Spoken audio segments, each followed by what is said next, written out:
Here we have two 1/43rd scale Chevy Impalas. I think these are 2010s. Yep, 2010s. These are green light cars who actually purchased first response. So the same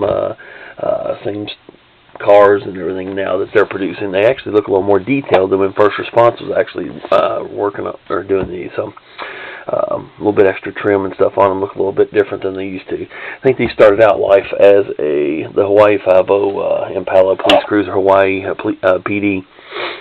They were stripped down, and like I said, Fort Wayne Police Department added, Fort Wayne out of Indiana, and they're just basic builds, flashing headlights, tail lights, and then a red and blue strobe light bar. These are running off of 15 volt AC. It's going to be for a train layout. Let's go ahead and hit the little deal here, get them going. So again, you see your flashing headlights on this.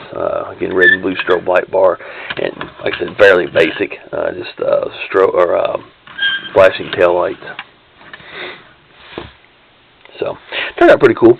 Like I said, for little small cars, like I said again, with the decals and everything, like I said, you know, pretty much any department can be done. All I'd really require is good pictures of each.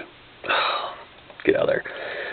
Good pictures of the unit that's in question, and the better the pictures, the better the decals turn out. So, anyway, there you have it. I appreciate the order.